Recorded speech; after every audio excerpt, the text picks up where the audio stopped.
Sustainability is the newest fashion trend, and hopefully it isn't just a trend, but becomes standard operation for the fashion industry. If you're a newer or smaller brand, you may be wondering, how can I be more sustainable in my business? It's actually simpler than you think.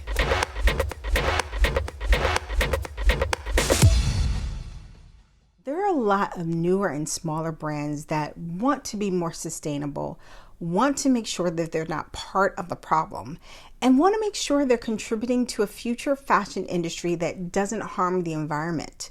But when you hear people talking about what kinds of things they're doing to make their companies greener, it can feel a little overwhelming and expensive, like out of the price range of a smaller designer.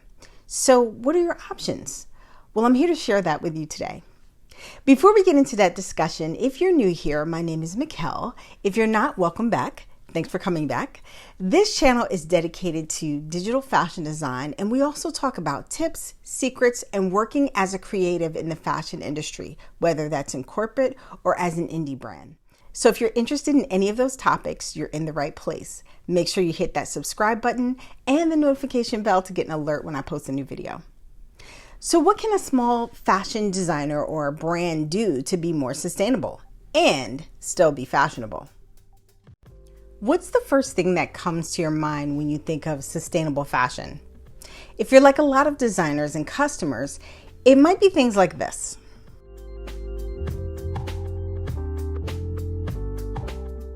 The first few are what a lot of designers I talk to fear when they're asked about how they can design more sustainably. There's this idea that you'll have to design these shapeless, dull, unfashionable items, and that's actually not the case. There are brands out right now that are doing some really fun and cool things that are very figure-flattering, vibrant, fashionable, and sustainable. Then there's the idea that in order for your brand to be more sustainable, you have to create items with recycled fibers or these high-tech fabrics that are biodegradable or dissolve in water or whatever is the newest advanced and techie fabrics. Biodegradable fabrics or recycled fibers are great, but most small designers can't afford to develop their own high-tech fabrics or get in on research and development with other larger companies so they can eventually use these new fabrics. But there's something even simpler and easier a smaller designer can do. Don't make so much stuff. According to an EPA report, the main source of textiles and municipal solid waste, i.e. landfills, is discarded clothing.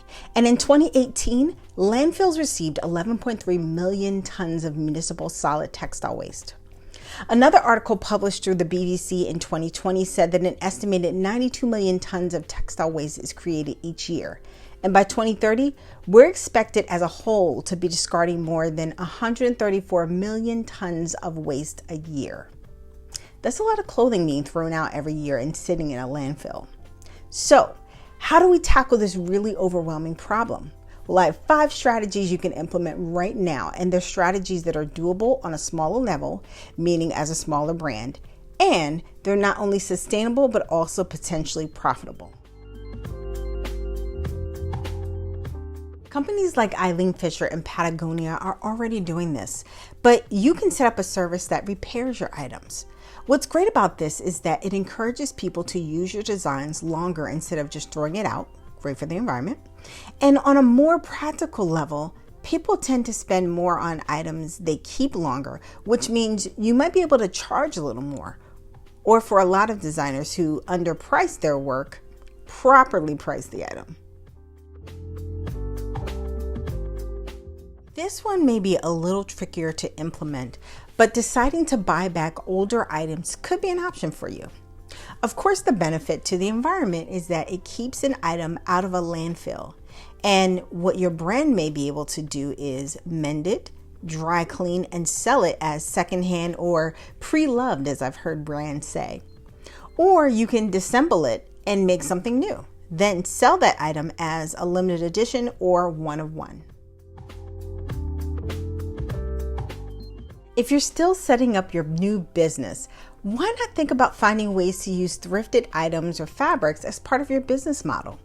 The winner of the first season of our fashion business competition from Pencil to Production does just that. Molly Miller, owner of Zest Dress, upcycles and recycles vintage and found items in her collection, and supports local artists and production partners that pay their workers a living wage. Sidebar: the humane part of sustainability, i.e. the workers that don't get paid enough for producing all this stuff we consume, doesn't get talked about enough. But that's a whole other video. She also creates vintage edits where she helps people understand how to shop secondhand and put outfits together while still being on trend. Her business is a great example of how you can use thrifting and upcycling, which of course is great for the environment, and create a viable fashion brand. This is similar to custom, but not exactly the same thing. And many more designers are doing this. And not only does it make sense for the environment, but it's also a smart business move on the part of the brand. Holding inventory and the expense of that is something that doesn't get talked about enough.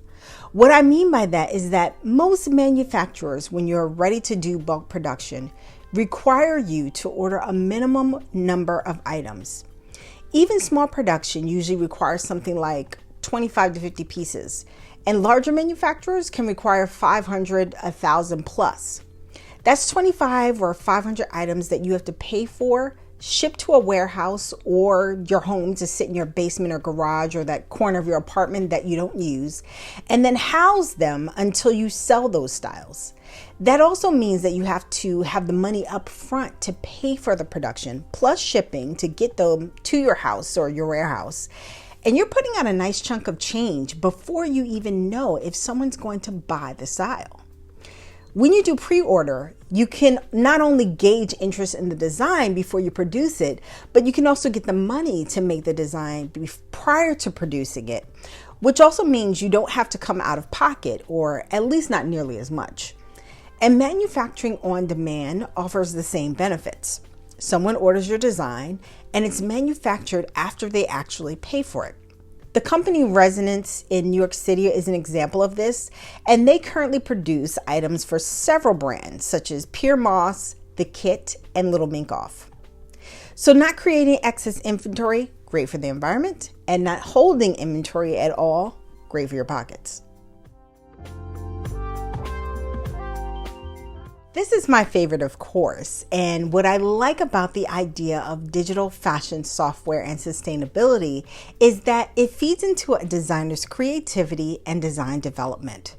There's also lots of ways for you to use digital fashion software in conjunction with some of the other methods I mentioned. One of the most basic ways that you can be more sustainable is by being as accurate as possible and detailed as possible when it comes to your flat sketches and tech packs. I can't tell you how many times in my own career or how many times I've heard from young designers I've spoken to or worked with that they've wasted so much time and money getting sample after sample because something wasn't right, and eventually realizing that the problem wasn't the factory, but how their hand sketch was being interpreted or not having enough details on the tech pack. Something completely avoidable. It's one of the reasons I tell all designers that learning to flat sketch is an essential tool, and learning to do it on Illustrator, which is what I teach all the time, will allow you to create accurate and very detailed sketches. And then once you get that accurate flat sketch, it's vital to make sure that your tech pack is just as detailed. If you're unfamiliar with either, you can check out these videos on my channel or click any of the links in the description to take a class with me. Once you master those skills, you can look into more advanced digital software like 3D, which not only allows you to create, but also fit your garments digitally. So how is digital design software better for the environment? It all comes down to less waste. Being more accurate in your sketches and tech packs ensure that you get what you want the first time, and you don't have to ask for multiple samples that will probably end up in a landfill.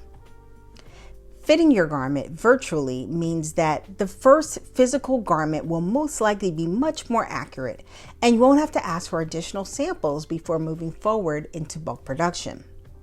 In many cases, brands sell their designs from a CAD or a 3D CAD so that they don't have to produce additional samples or extra fabric for buyers to see additional colorways or SKUs. And You're also cutting down on your carbon footprint because you're flying less items overseas or trucking less items across the country. And as for how it benefits your company, each one of those samples can cost a minimum of $250, and most samples cost more than that. So each time you create one more sample, you're spending another $250, maybe less if the factory is giving you a break because they've already made the style once. That also may not be taking into account any fees you're being charged for pattern making, pattern corrections, cut, sew, make, shipping. It can all slowly add up and get very expensive very quickly. So if you can cut down on the number of times you need to remake a garment, refit a garment, reship a garment, you'll start saving some significant money and time.